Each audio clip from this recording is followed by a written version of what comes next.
Hi, my name is Chris Bingham.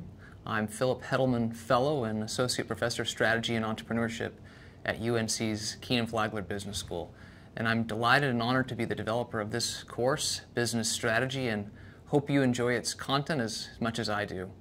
Let me tell you a little bit about myself. My undergraduate degree is in accounting from Brigham Young University. I also received a MA in International Studies and an MBA also from Brigham Young University.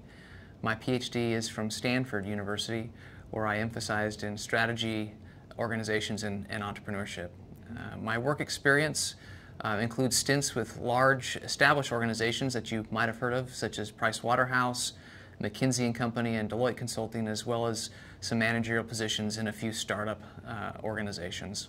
Personally, I love to run, play tennis, soccer, bike, ski, water ski, and something unique about me is I used to be a nationally sponsored snowboarder. So what is strategy about? When you're talking to your friends and your family members and they ask you, what's this course about? Strategy is about beating your competition. It's about winning in your industry. And over the course of the next 5 weeks, we'll talk about how the tactics and activities that organizations use to beat their competition depend on the level of dynamism in that industry. So we'll begin with strategy as position, which is more appropriate for less dynamic industries, where the past is largely a predictor of what's going to happen in the future. And there are a couple of counterintuitive insights here with strategy as position. A lot of executives think that you need to have very valuable resources to create advantage in your organization and in your industry.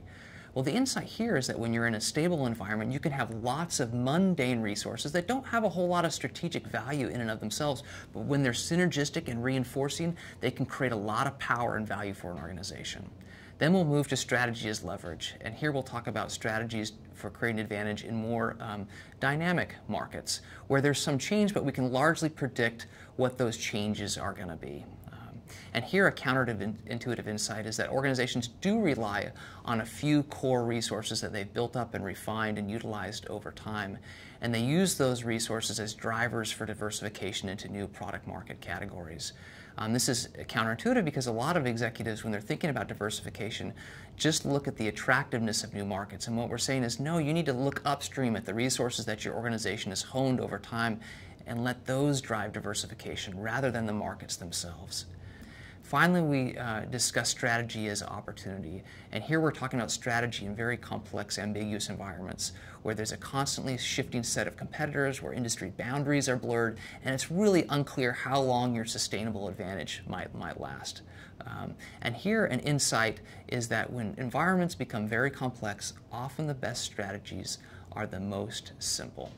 So in these environments, organizations often rely on a few core growth processes: alliances, acquisitions, product development. And what you'll see is that the most successful organizations often rely on a few simple rules to shape those processes. So Cisco relied heavily on acquisitions, and in its early days it had a 75-75 acquisition rule. So don't acquire firms with more than 75 employees, 75% of which have to be engineers. Yahoo also relied on a few simple rules to shape its alliance process. One of them was, don't do a deal if it jeopardizes the user experience. Pixar also relies on a few simple rules to shape its product development. One of them is in-house original ideas only. So if you're from the outside, forget it. It doesn't matter if you're the janitor or the auditor, but the ideas have to come from inside the organization. So stepping back, if we look at strategy as position, leverage, and opportunity, we see that strategy is and will continue to be about being different in a competitively advantageous way. But the way that organizations go about that differs depending on their level of dynamism. So I hope that you enjoy this course and wish you all the best in this program, MBA at UNC.